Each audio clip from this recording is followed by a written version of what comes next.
Friends, welcome to my YouTube channel my life step. पिछले video में हमने देखा था कि प्री एक्लेम्शिया के बारे में पढ़ा था और एक्लेम्शिया के बारे में थोड़ा पढ़ा था। मैंने कहा था कि अगली वीडियो में हम मैनेजमेंट ऑफ एक्लेम्शिया पेशेंट के बारे में डिस्कस करेंगे। तो हम पहले देख लेते हैं एक्लेम्शिया क्या था। जैसा कि मैंने पहले वीडियो में बताया था कि pre eclampsia when complicated with grand mal seizure that is generalize tonic clonic seizure या कोमा के साथ अगर कंबाइन कर जाता है तो उसको हम एक्लेम्शिया कहते हैं।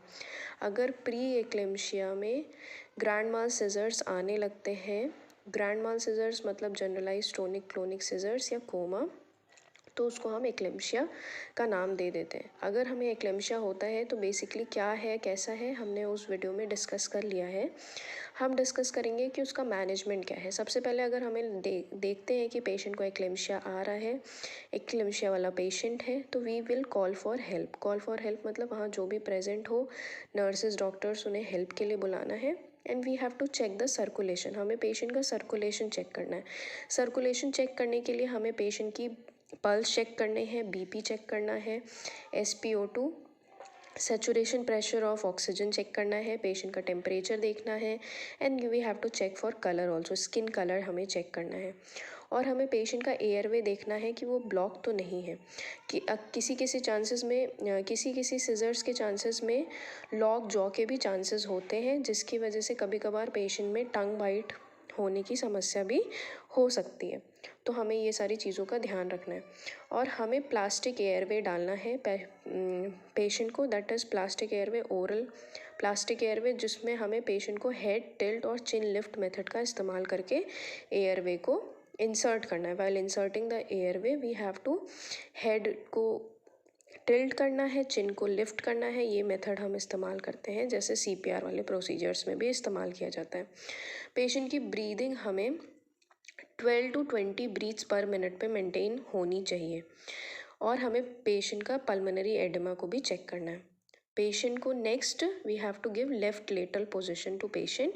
अगर एक्लेम्शिया वाला पेशेंट है तो लेफ्ट लेटरल पोजीशन इसीलिए देंगे कि चांसेस ऑफ एस्पिरेशन को हमें डिक्रीज़ करना है, इसलिए हमें लेफ्ट लेटरल पोजीशन प्रोवाइड करना है। ये हो गया कुछ इनिशियल मैनेजमेंट जो कि हमें पेशेंट के साथ में करना है। उसके बाद पेशेंट को हमें सक्शनिंग करनी है। सक्शनिंग स्टार्ट का मतलब है अगर तुरंत ही सक्शनिंग करनी है, अगर हमें लगता है कि सेक्रीशंस ज़्यादा आ रहे हैं, चांसेस ऑफ एस्पिरेशन बढ़ रहा है, तो हमें पेशेंट की सक्शनिंग करनी है। और सबसे इम्पॉर्टेंट हमारा ड्रग ऑफ चॉइस क्या होगा? MgSO4। MgSO4 is magnesium sulphate, ये हमारा ड्रग ऑफ चॉइस है। यही हमें याद रखना है कि अगर एक्लेम्शिया पेशेंट है तो उसका ड्रग ऑफ चॉइस क्या होता है? MgSO4। MgSO4 को देने के लिए हमें क्या चीज़ फॉलो करनी है? प्रिटजार्ड रेजिमेन फॉलो करना है। प्रिटजार्ड रेजिमेन इज़ वो है जिससे हम किस तरह से MgSO4 पेशेंट को एडमिनिस्टर करेंगे। तो इसमें 2 डोजेस जाती हैं, एक होती है लोडिंग डोज, एक होती है मेंटेनेंस डोज। ये 2 डोजेस में हमें MgSO4 को पेशेंट को देना होता है। ये हो गई लोडिंग डोज, ये हो गई मेंटेनेंस डोज। तो हम इस लोडिंग डोज को कैसे देंगे? लोडिंग डोज जाता है 4 ग्राम IV, 20% कंसनट्रेशन प्लस 5 ग्राम IM, 50% सोल्यूशन या कंसनट्रेशन इनटू ईच बटक्स। अभी मैं बताऊंगी कि इसको कैसे दिया जाता है।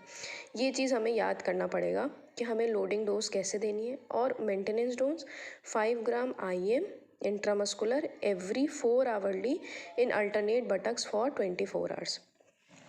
जो MgSO4 का जो एम्प्यूल होता है वो 2 ml का होता है। उस 2 ml का मतलब होता है दैट इज़ 1 ग्राम उसमें मेडिकेशन है। वो 1 ग्राम मेडिकेशन या 2 ml का एम्प्यूल जो होता है वो 50% कंसनट्रेशन के साथ होता है, वो 50% कंसनट्रेशन का होता है।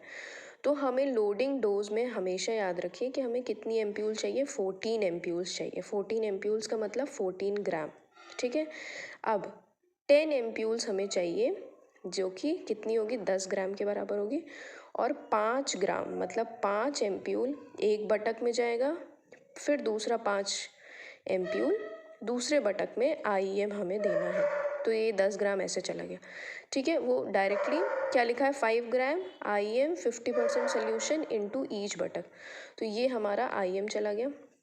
फिर 4 ग्राम एम्प्यूल को कितना? 20% कंसनट्रेशन के हिसाब से बनाना है। तो 4 ग्राम 4 एम्प्यूल को 20 ml की सिरिंज में लोड करेंगे, 12 ml NS के साथ, नॉर्मल सलाइन के साथ उसको डाइल्यूट करेंगे और 3 to 5 मिनट्स स्लोली IV देंगे।